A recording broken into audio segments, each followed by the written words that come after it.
Everyone, welcome back to my channel computer error. आज आज हम सीखेंगे एक्सेल में मैक्रो का यूज़ कैसे करते हैं और अपने काम को कैसे इजीली हम कर सकते हैं कम से कम टाइम में। तो आज जैसा आप देख रहे हैं मेरे सामने एक शीट है। यहाँ इस शीट 1 पे एम्प्लॉय आईडी एम्प्लॉय नेम मैं यहाँ एंटर कर रही हूँ और मैं चाहती हूँ कि जो मेन शीट है मेरी उस पे भी ये अपना आप शीट 2 पर यहाँ पर डेटा अपना आप एंटर होता रहे मेरा। तो इसके लिए मैं क्या कर सकती हूँ, अपने काम को रिकॉर्ड कर सकती हूँ, यानी मैक्रोस का यूज़ कर सकती हूँ। कैसे करते हैं मैक्रो का यूज़? मान लीजिए मेरी शीट 2 है, इसमें मेरे सारे रिकॉर्ड पड़े हुए हैं। ये रिकॉर्ड मैंने फिलहाल 4-5 ही डाले हैं, आप कितने भी रिकॉर्ड हो सकते हैं आपके ये, ठीक है? हम शीट 1 पर आए, यहाँ हमने जो डेटा डाला हम चाहते हैं वहाँ चला जाए। तो हम उसके लिए क्या करेंगे, देखिए सबसे पहले हमें क्या करना है कि शीट 1 पर आप होंगे। शीट 1 पर होने के बाद आपको क्या करना है, व्यू टैब पर जाना है और मैक्रो के अंदर जाकर रिकॉर्ड मैक्रो ऑप्शन को ऑन कर देना है। इसे आप चाहें तो कोई नाम दे सकते हैं, मैक्रो 1 हटाकर कोई भी नाम दे दीजिए। फिलहाल मैंने इसका नाम मैक्रो रखा है, आप चाहें तो अपना नाम ही कोई भी नाम दे सकते हैं। ओके किया, तो ये हमारे काम की अब रिकॉर्डिंग स्टार्ट हो चुकी है। ठीक है, हमें क्या करना है, हम जाएंगे अब शीट नंबर 2 पर जहाँ पर हमारा काम है। ठीक है, वहाँ पर जाएंगे और वहाँ पर इसके लिए हम रो इंसर्ट करेंगे। तो आपको जहाँ चाहिए, ऊपर चाहिए नीचे चाहिए, जहाँ भी आपको चाहिए आप एक रो इंसर्ट कर लीजिए। तो रो इंसर्ट आपको पता ही कहाँ से होती है, आप जाएंगे और यहाँ पर आपको नहीं पता ध्यान से देखिएगा, होम टैब पर जाने के बाद इंसर्ट जहाँ लिखा है इंसर्ट शीट रो कर दीजिए। तो आपकी एक पूरी रो इंसर्ट, यहाँ पर एक पूरी रो आ जाएगी। ठीक है, तो जिसमें आपको अपना आगे का काम जोड़ सकते हैं। अब ये रो हमारी आ चुकी है, अब हमें इसमें क्या करना है, हमें इसमें करने के लिए पहले तो ये मुझसे वाइट कलर हो गया तो मैं इसे नो फिल कर देती हूँ, जिससे सिंपल आपका टेबल आपके सामने आ जाए। जब हमने इतना काम इसमें कर दिया है, अब क्या करना है हमें कि जिस हम वापस जाएंगे शीट 1 पर। ठीक है, शीट 1 पर वापस जाएंगे और ये जो डेटा है इसे हम सेलेक्ट करके कंट्रोल सी से कॉपी कर लेंगे। ठीक है, शीट 2 पर आएंगे और यहाँ पर हम पेस्ट करेंगे, लेकिन पेस्ट कौन सा करेंगे, ट्रांसपोज वाला। ठीक है, देखिए ये लिखा है ट्रांसपोज।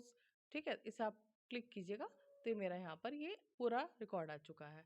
ठीक है, साइज़ वगैरह आप चाहे तो एक साथ बाद में एडजस्ट कर देना अगर साइज़ अलग अलग हो रहे हैं, और चाहे तो आप साथ साथ भी एडजस्ट कर सकते हो। ठीक है, ये मेरा एक रिकॉर्ड आ गया। यहाँ पर हमने मतलब शीट 1 से एक रिकॉर्ड हम यहाँ पर ले आए।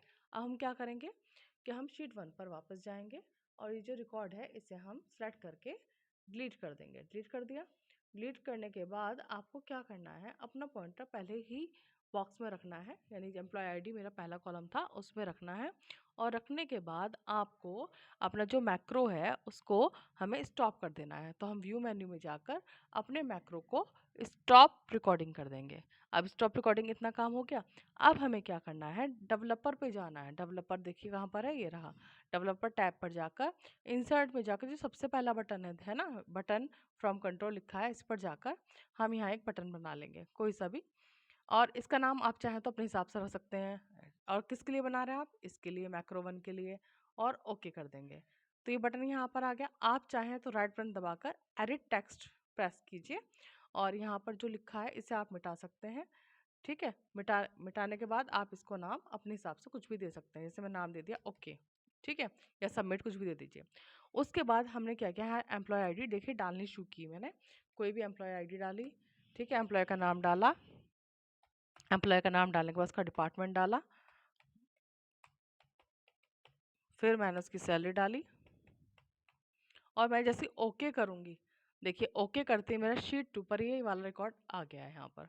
ठीक है, और ये जो अलग अलग मैच हो रहे हैं इन्हें आप एक बार सेलेक्ट करके जो भी आपको साइज़ रखना है, जितना साइज़ रखना है आप अपने हिसाब से सेट कर दीजिए। अलाइनमेंट जो भी रखना है आप देखिए यहाँ पर रिकॉर्ड आ गया है। ठीक है, तो इस टाइप से हम अपना काम कर सकते हैं। एक रिकॉर्ड और डाल के दिखाती हूँ मैं आपको। यहाँ मैंने डाला आकांक्षा एम्प्लॉय आईडी, सॉरी पहले एम्प्लॉय आईडी देंगे, जो भी एम्प्लॉय आईडी है आपकी, नाम डालिए। उसके बाद डिपार्टमेंट कौन सा है, ठीक है, उसके बाद सैलरी और ओके कर दीजिए। अब शीट 2 पर आके चेक कीजिए, देखिए ये रिकॉर्ड यहाँ आ गया। तो आप इस टाइप से अपने मैक्रो का यूज़ कर सकते हैं। ठीक है, तो आपको अगर मेरी वीडियो अच्छी लगती है तो लाइक कीजिए, सब्सक्राइब कीजिए और ज़्यादा से ज़्यादा शेयर कीजिए। Thank you.